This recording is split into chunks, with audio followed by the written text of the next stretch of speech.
The session is called The Asset, Skill Set for the New Normal. We need to understand that the only certainty in life is change. But you see, what happens is that we make those changes when they are induced by the environment, and it should be beyond that. We should actually be prepared so that when anything happens, we're ready for it. We had the Great Depression in 1929, we had the oil crisis in 73, in 1997 there was the Asian crisis, 2008 the subprime market which led to a financial crisis, and then we have this, the pandemic, the COVID-19 pandemic. But what I find out is that when these things happen, it does things to us. It induces change in us, unplanned change. We start scurrying. And the asset skill set for the new normal is really about who you are and how you can actually crisis proof your own life, your own career, your own business in any environment. What is the asset? The individual is the asset. So if I'm defining an asset is anything that appreciates in value. So as an individual, if you are an asset, what that means is that you are appreciating in value. You must appreciate in value, and you will appreciate in value. How you do that, we'll talk about that later on. But that's the first thing, that's the starting point. Transformation, change, transition borders on two things. People always talk about this is where we want to get to, but I think that's the wrong way to start. You need to first look at where you are. And in doing so, it means you have to look at two things. One, awareness, and two, acceptance. And awareness is simply about, do you understand what you have? Do you understand where you're at? You know, there's so many people who are gifted, so many people who are talented, but the key thing is, are they doing what the gifts and talents, the innate gifts and talents in them require? So I'll give you a good example. I worked in the IT sector in the early 90s, and I did quite well for a few years, and then I resigned and left it. While the money was good, it just wasn't me. I didn't have the passion for it. I didn't seem purposeful in it at all. Business strategy and change management. Now, at that time, I didn't understand the gifts and the abilities I have, and that's quite important. So the first thing is awareness. What have you got? Because you build on what you have. You know, companies will acquire talent will acquire different certifications. Even in this area now, we have what we call Zoom junkies. Everybody's going on different training courses and different webinars. But are they appropriate to your gift and talent? Are they building on? Are they building on that? So that's the first thing I want to bring in play. Second thing is, there's got to be what I call acceptance.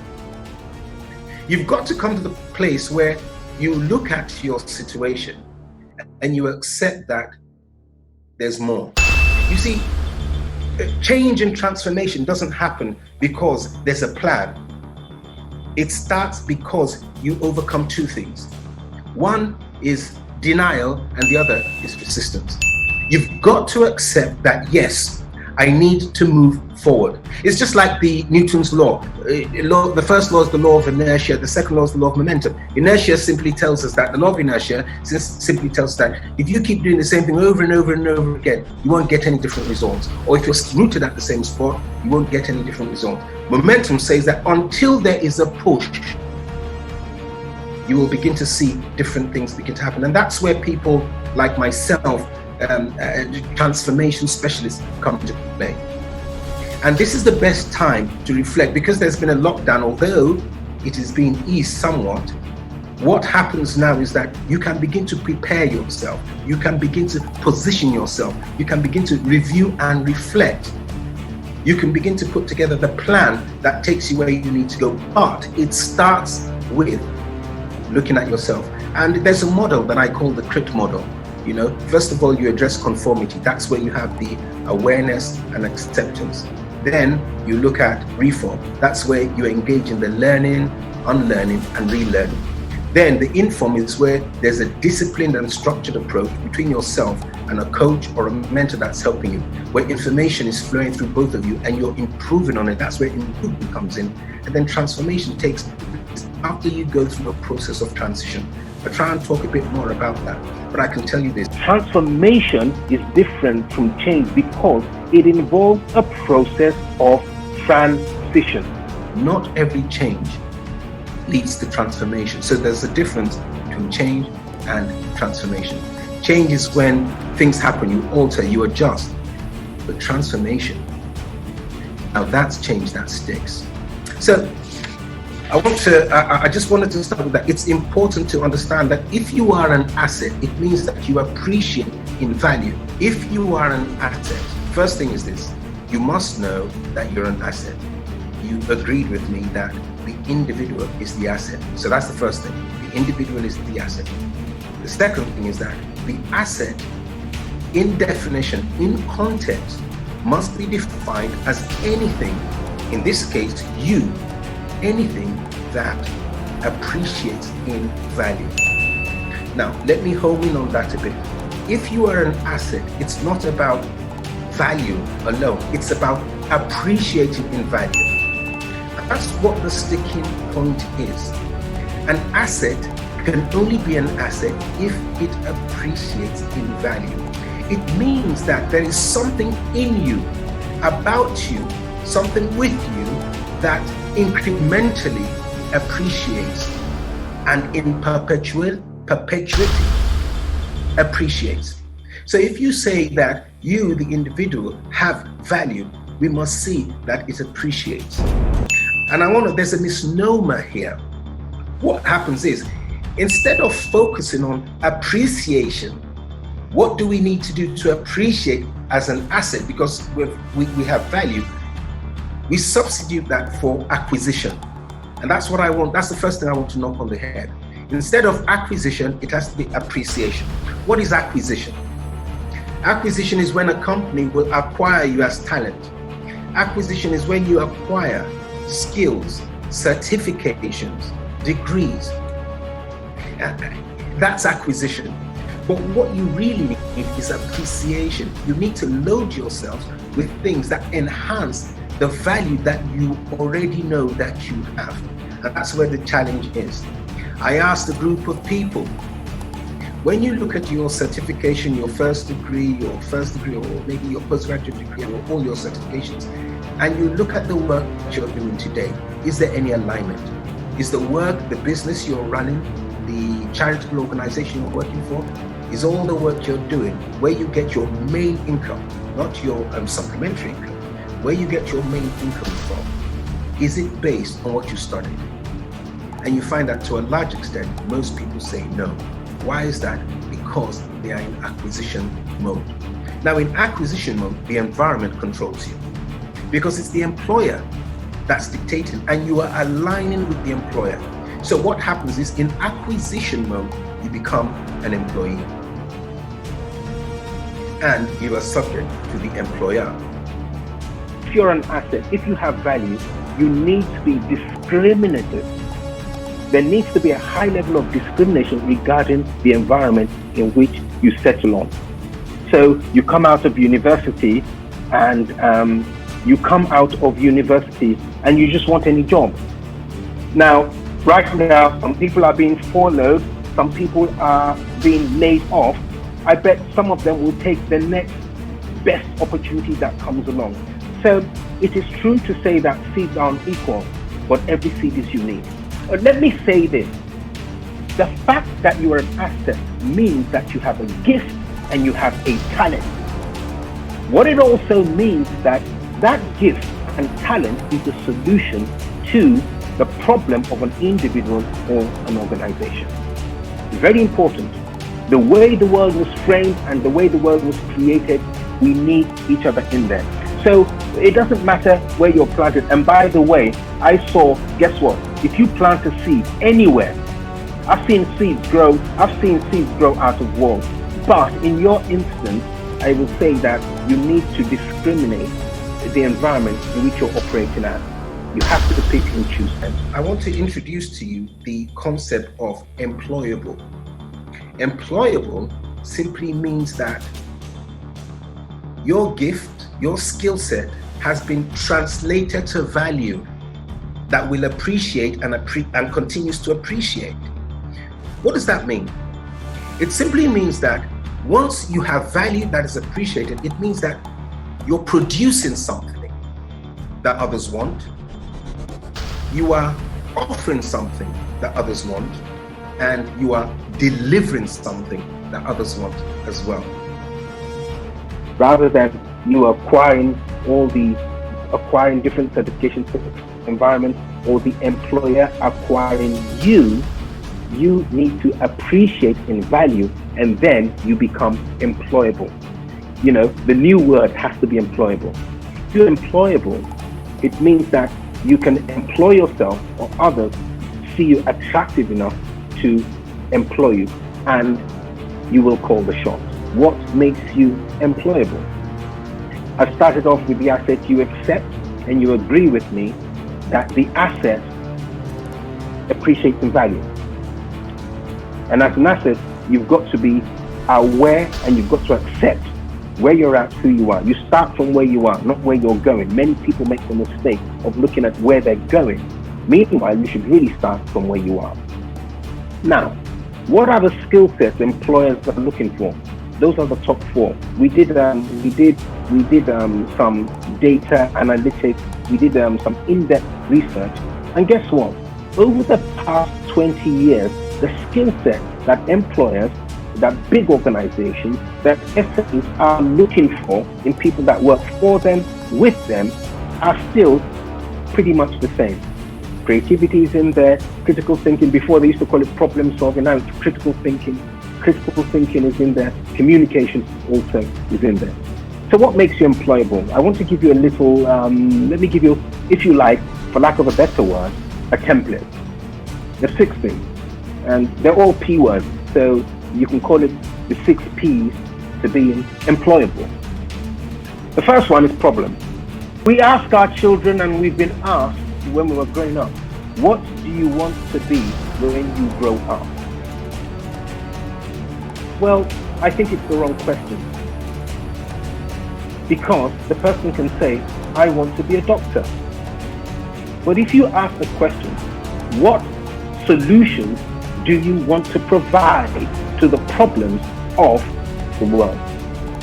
The person could say, I want to be a surgeon that specializes in separating Siamese twins. That's specific. First thing is problem. For you to be employable, first of all, you've got to hone in not on your skill, but on the problem. You've got to know what you have, but you've got to focus on the problem first. And that's empathy. You've got to say to yourself, this organization, what are the problems they have? Once you've identified it, then you look at your own skill set. Is my skill set the solution to their problem? If it's not, then your organization or your company or the company that is going to satisfy you is elsewhere. If you're an SME, you will say to yourself, what I'm offering, whose problem am I solving? As an SME advisor for over 25 years and working with close to 1,000 businesses, what I realize with some SMEs is that they'll create a product and they'll start looking for who will buy it. It's the wrong way around. You look for the problems out there, and then you ask yourself, my innate solution, does it match their problem? Look for the problem first. Seek out the problem first. Then ask yourself, does your solution meet the problem? So it's not a case of you creating things for a problem. You already have something. You know what it is. You have a solution sitting there. So your value is produced, then you offer it, and then you deliver it. So that's the first problem. Second thing is this. Second P, platform. No matter how great you are, no matter how good you are, no matter how competent you are, you need a platform to operate. Now, this is critical in this time. Some of you are running SMEs, some of you are running large organizations, some of you are working in companies. And what you need now is to ask yourself is, if that wasn't there, what will you do? You need a platform to show your competence, to show that you are a solution to the problem. Now, let me say this.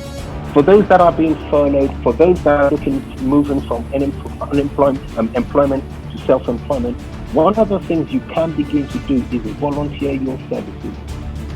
It is very, very important. I know we resist that and say, no, we've got to be paid. When I started off, there were times when, even now, what we do with our clients, we have what you call a taster session. So if any of you is my client, you will know that the first 2 meetings is not about what we can offer. Then we go in there and say to them that we've written a report. This is what we know about you. That's the first thing we do.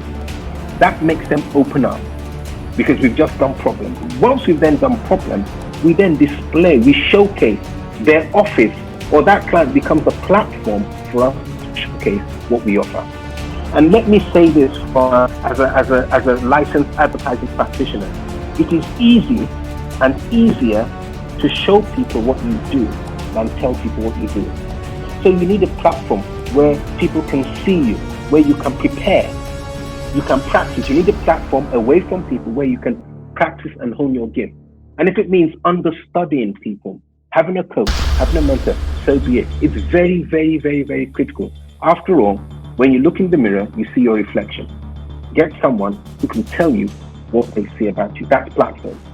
The third thing, people. You need the right people to see you. You need the right people to see you. Let me give you a very, and I'm going to use myself as an example. Now, I've got 25 years, at least 25 years of postgraduate and management experience working with SMEs. And 10 years ago, I moved across continents, and I decided that the continent I was in could not pay for my services.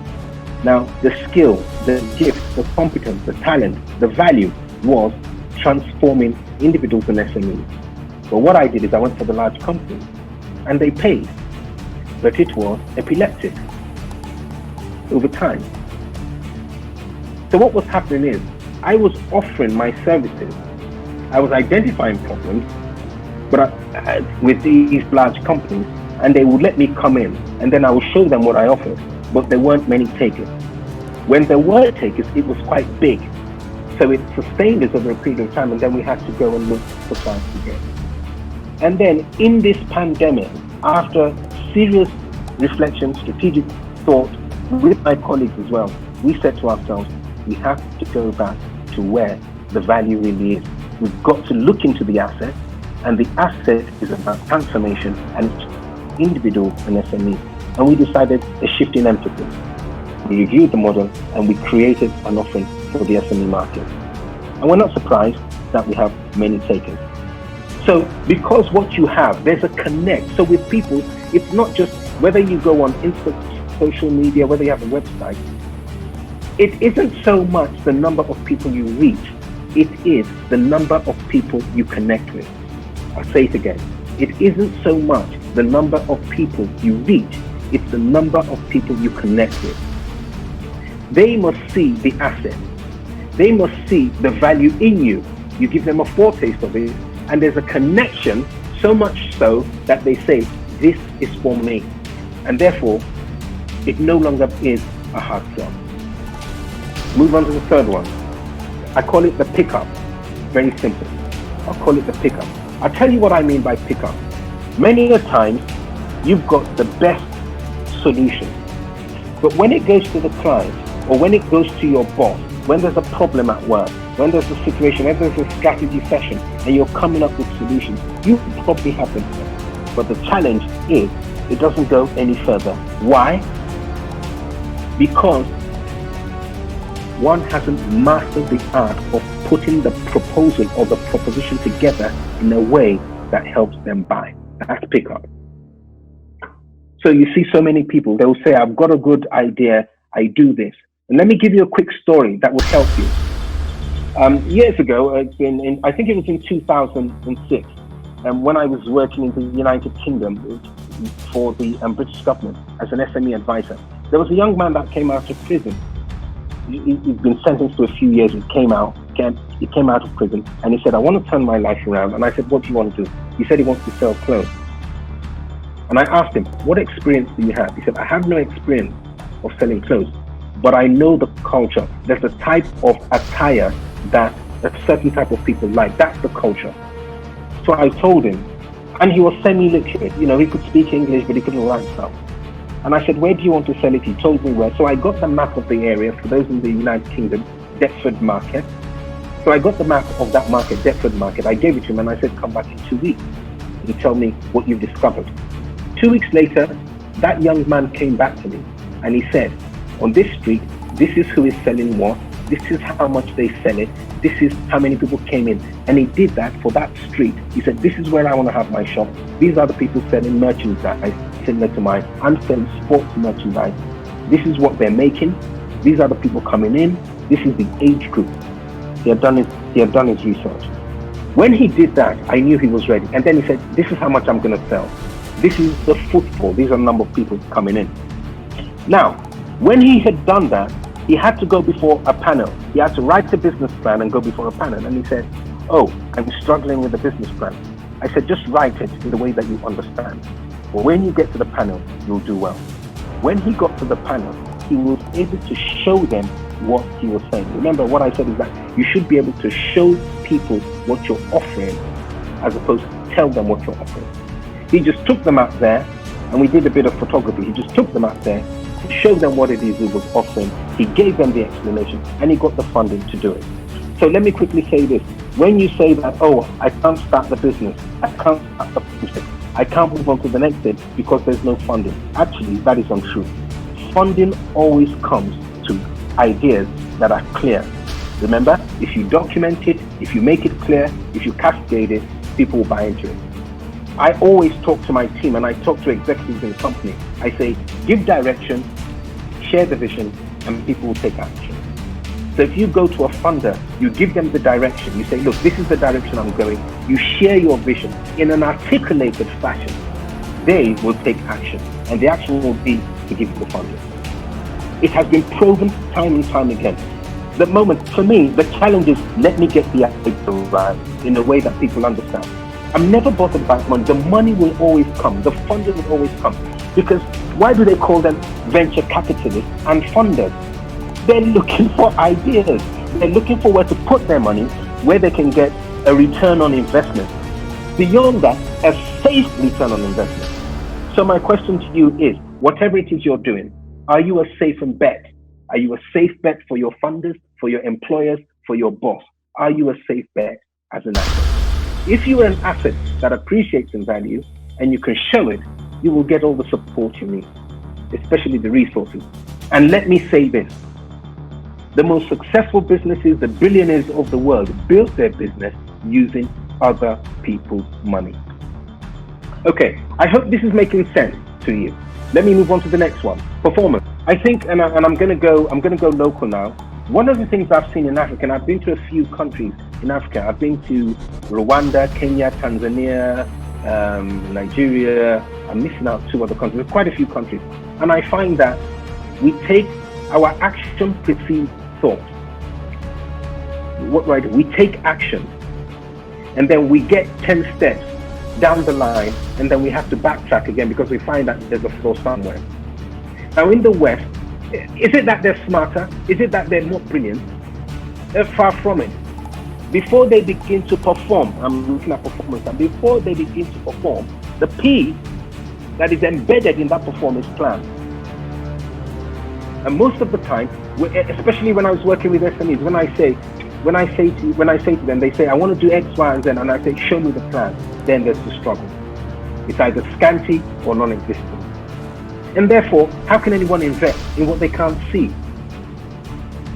And what your plan is, it's the documentation of a day or days in the life of the business that you want people to buy into. It's very, very critical. It's just like your resume or your CV, and you need to update it. How many of you have what I call an employable CV? That is, if I look at your resume today, I just say, I want that person. I look at CVs and I see buzzwords. The objective is to be this and do that, and I'm thinking, that doesn't mean anything. You know, people will tell you, they will say, I worked for the last 15 years. And guess what? They're giving me their job description. When you look at the resume, and so I'm saying, look at this asset. All they're saying is, I'm an asset. This is what I was required. As an asset, this was the value I was supposed to deliver. This is the value I'm supposed to deliver. This is the value I'm supposed to deliver. But they're not telling you the value they actually delivered and the achievements they made. So for those of you who are going to be employable as an asset in somebody else's organization, look at your resume, look at your CV, and move away from writing what you were doing to what you achieved. So I would say business advisor. I work with the British government. I work with the UK government. I work with the East African government. I work with these companies. I was doing this. I was doing these different things. I was writing plans. I was holding seminars. That's what I did. Does that make me employable?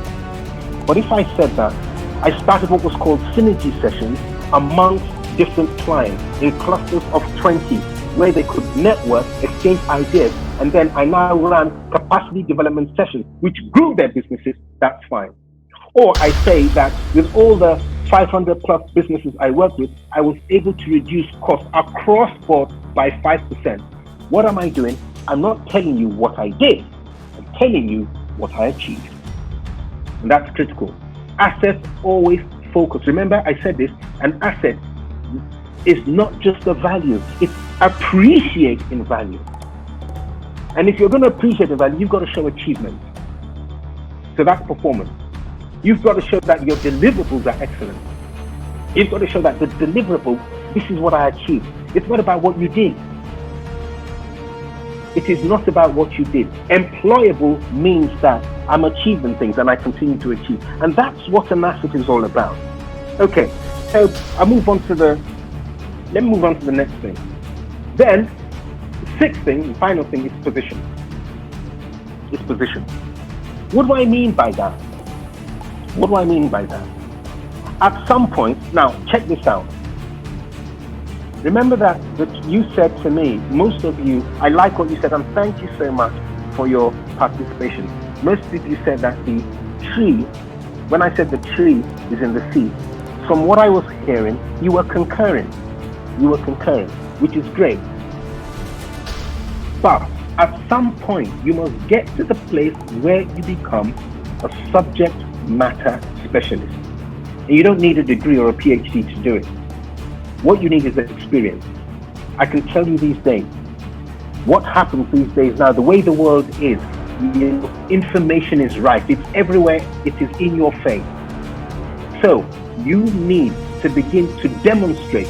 If you're an asset, I remember in one of the groups I was asked a question, I think it was Olala did this, where she was saying that, the seed, is the seed consistent? Is the seed the same? And what if they're planted in different environments? Well, one has little control over what happens in the environment, but you can select the environment in which you operate. But having said that, every seed is unique. You've got seeds for bananas, apples, pears. DNA tells us that we're unique. So there is something that you have.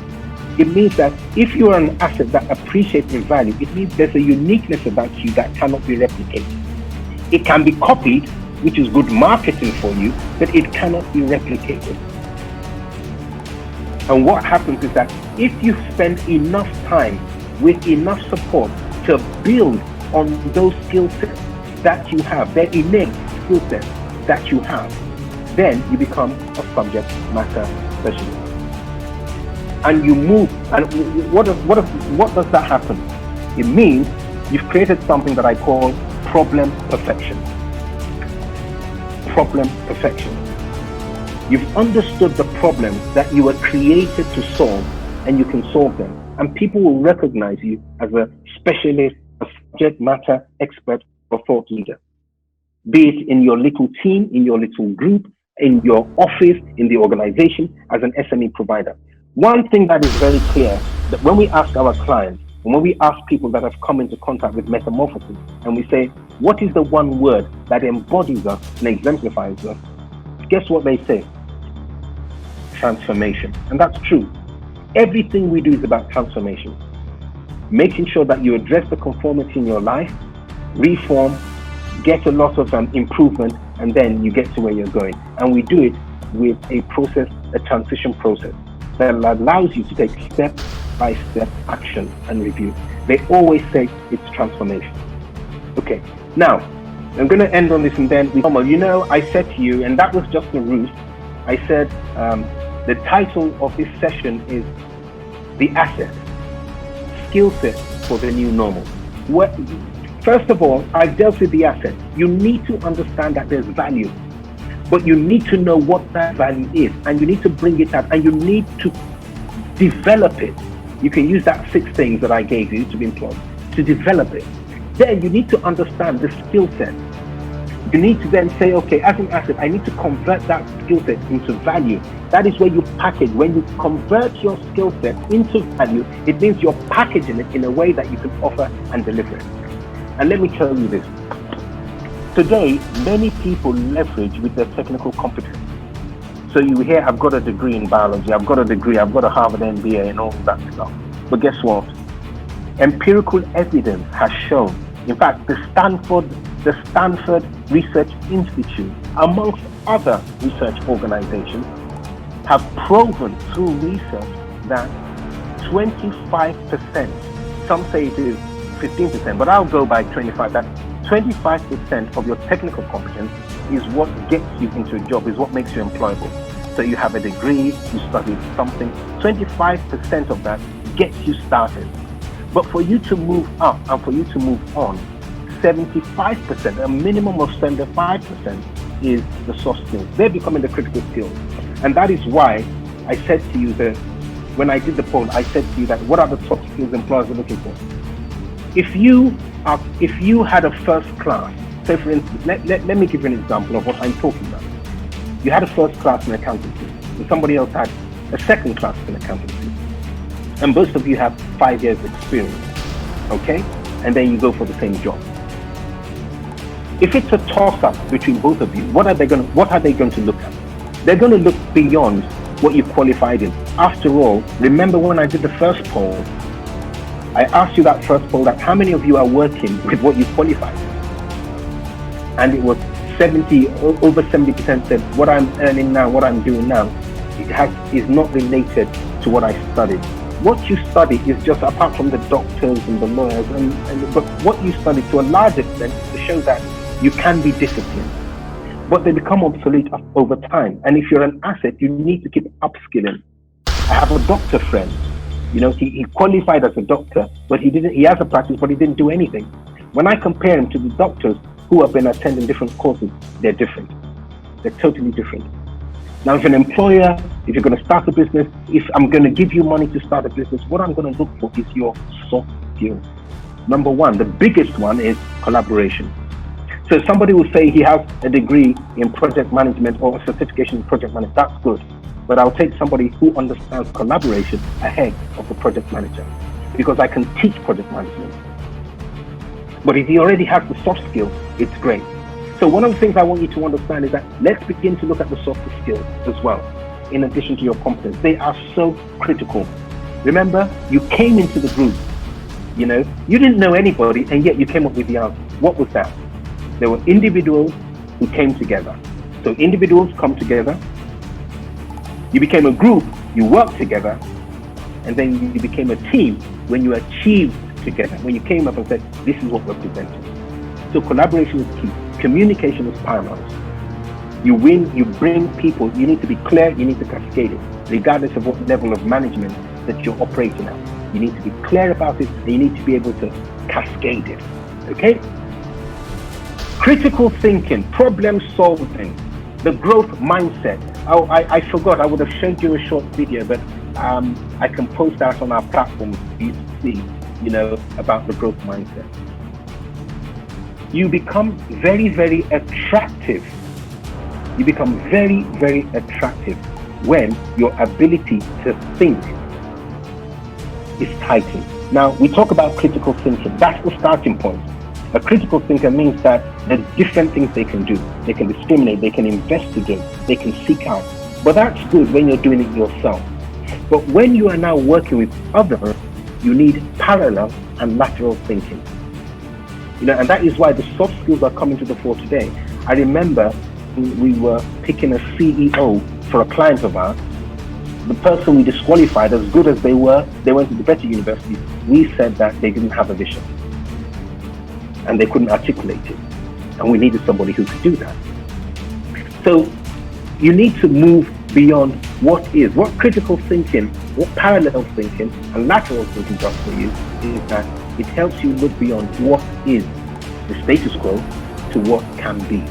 That's what people are looking for. You know, you're a groundbreaker.